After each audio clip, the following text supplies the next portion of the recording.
Now let's talk to Otis Moss. I just told you when you came back here that you really do take the roof off. And I know and I know you do it from the pulpit at Trinity United Church of Christ in Chicago. What are you going through the roof about these days, Otis Moss III, to bring people to God? Well, one of the things is that we really have to break down some of the tradition that we are caught into that keeps people outside of the church. Whether it is a particular liturgy, whether it is a particular doctrine, or even just particular cultural things that we don't even realize that we do. For example, dress. I use the example many times that when we come to church, we like to speak to people like this. Hi, how are you doing? But on the street, when you talk with young people, can I do it with you? Sure. Give me a hand right here. You do like this. You say, what's going on, brother? That's right. That's how you do it on the street. Now, the street demonstrates more love than the church. So we have to learn how to connect with people. If the street can demonstrate love, then we've got to do the same thing in the church. Love. I've had the pleasure to see you in the pulpit at Trinity this year. I made a visit, and it was an inspirational experience because the Spirit just grows and grows in you in an extended format, longer than we have on the program here. I wanted to ask you, as I observed you, part of your message was personal accountability. Yes. Absolutely, a challenge to your congregation to do the work that they need to do. There's a prosperity gospel out there as well in the African American churches. Is that a challenge in the work that you're doing to try to convey the message that you're wanting to get across about? Well, I think part of the problem, especially in America, is that we believe in free market religion or a free market mentality, and that has become the religion of sorts. And that's why it's very easy to have this prosperity gospel, because it fits very well into the mentality that America has. For example, we idolize the Donald Trumps, we idolize the Hiltons, we idolize the P. Diddy's, and that becomes the religion. And so here comes the church talking about love, justice, peace, and compassion, and it doesn't fit because I want my house now. I want a big car now. And so we literally turn Jesus into a cosmic bellhop or an ATM machine. And if you have the right PIN number, you can receive the blessing that you want. The challenge for the church is to be able to be true to the gospel and let people know that it demands work. It demands that you live a life a certain way, live a life of service. And most importantly, that service must be rooted in love, because service without love literally becomes indentured servitude. Okay, so the gospel of health, wealth, and success is the real challenge for people of faith. Yes. But how are you explaining this to Michaela and to Elijah, your children? Well, of course, they watch television, but we limit that. So we have them watch PBS. PBS, I know you all know PBS. It's very nice. Well. But we have them watch programs and talk about those things. And, of course, the value system that we teach at home, a value system of service. There are certain things they want. I want this. I want an Xbox. Why do you want an Xbox? Well, because my friends have an Xbox. Well, how about this? Why don't we look at doing something for people who don't have anything, so that you can begin to understand that the life that we live is a life of service rooted in love. And those are the value systems that we want to pass down. I mean, if we get him an Xbox, he'll break it next week. But if we pass on the value system of love and service, that stays with him forever. Service to others is something that most people of faith learned in Sunday school. Who are some of your heroes, Otis? One of my biggest heroes is my wife, because she's just such a power. Monica, yes, she is a powerful sister, and I just thank God for her, because the image that she puts forth, not only as a person of service, a person who loves God, but also committed to the community. My parents, my mother and my father, who met in the Civil Rights Movement. And your father, of course, preceded you on this program. That's right, absolutely. And they have been models for me growing up, because I did not understand, one, that there were all these denominational differences until I went to college, because we always operated within an ecumenical community. So I just thought that if you went to church, that you were supposed to have AME, UCC, UMC, they were supposed to be at your church communicating, teaching, preaching, all of that. And then I get to college and I realize, yes, and all of a sudden people have these camps. And I'm like, this is an interesting thing. I didn't grow up with that. And so that was a powerful lesson that they taught to me in many ways on a subconscious level, that they never said that this is the way that we operate. And so this service to others kept evolving. Oh, yes. through college, and then from Morehouse to Yale, and so on and so forth. And just kept moving on.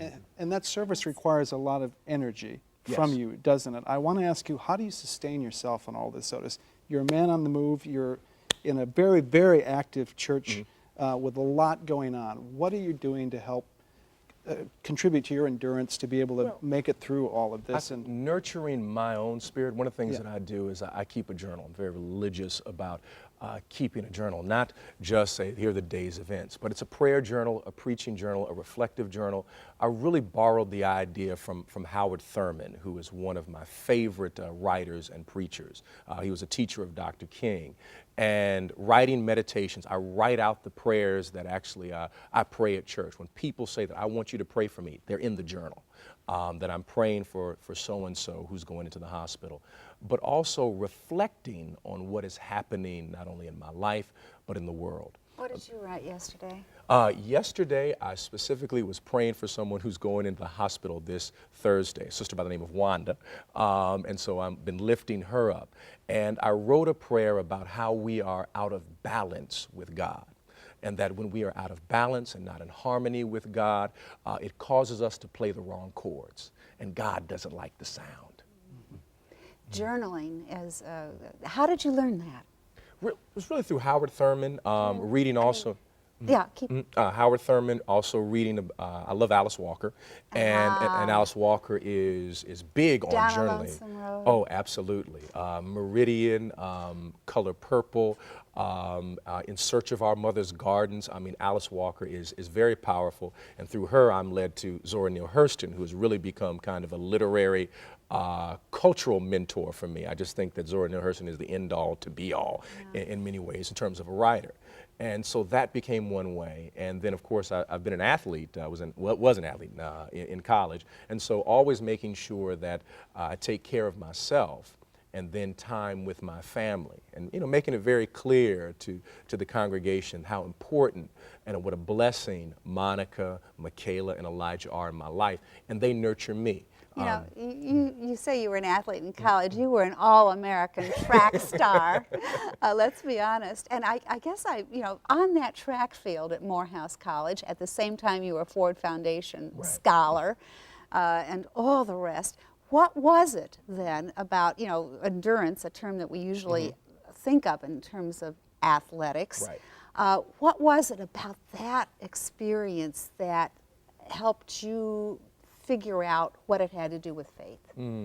Well, one of the things that I love about track is that it has a lot of personal accountability and responsibility connected to it. But it also has a unique community component because I was doing relays too. And so in order to stay in step with everyone else, you had to make sure that you worked out as hard as everyone else. Now, when one translates that to our faith is, you know, there is as much as you're going to get out of it, as much as you put in. That if you want to grow in a deeper relationship with God, it is just not through osmosis, that you have to do the work. But at the same time, we're also a part of a team. And there are people, when we can't go any farther, that we can pass things off to them, that they support us, they cheer us on, they encourage us, they pray with us. And so balancing the component religiously, understanding that we are individuals, that we grow individually. There's a personal dimension, but there is also a public dimension to our relationship with God. And anytime we divorce the personal from the public, we end up doing violence to our faith. In other words, we don't have a cross, we just have a vertical stick where we're just looking up to God. But it is the horizontal that allows us to have the cross, reaching out to others. And so that becomes the piece that I learned from athletics in terms of my faith. Reaching out to others, community building. Right. You have got to take us inside Trinity United Church of Christ. Walk us in. Right. I was going to ask you about the Issachar movement as well. We haven't really talked about that very much because that's reaching out for others to help in this regard. Sure. Trinity is, I like to say, is a village. And in this village, we all recognize and operate as a family. Now, the powerful thing about family is that not everybody always gets along, but yet the ethic is we're family. I always use the analogy of Thanksgiving is really the way the church is, that we all come together to eat. And sometimes siblings squabble and say, I don't want to sit next here. I don't want you to come to the Thanksgiving dinner. But the reality is, one, it's not your house and you did not provide the food. You are just privileged to be able to sit at Big Mama's table. And literally, when we come into the worship experience, we're sitting at Big Mama's table. We're sitting at Big Daddy's table. It is God's house. And so we have the privilege to sit next to each other, to work together, to struggle together, to fight together, and still remain family. And that's the powerful thing, that no matter what happens, we are still part of the same family. There was a conscious welcoming, hospitality. Yes. When I attended service with my wife and And friend, it's not a just moment where everything stopped and there was And an it's extended period of welcome. 7 days of the week at Trinity, isn't it? I mean, Oh, yeah, it's tick every off, 7 just days a week. tick off. We have about 30 seconds, but tick off what's in 30 seconds. Oh, in 30 seconds, what's happening? Everything from our prison ministry to our Safer Foundation, to our women's ministries, to our youth ministries, to our senior ministries. We have our community higher education corporation, our health corporation. We have a hospice that is running.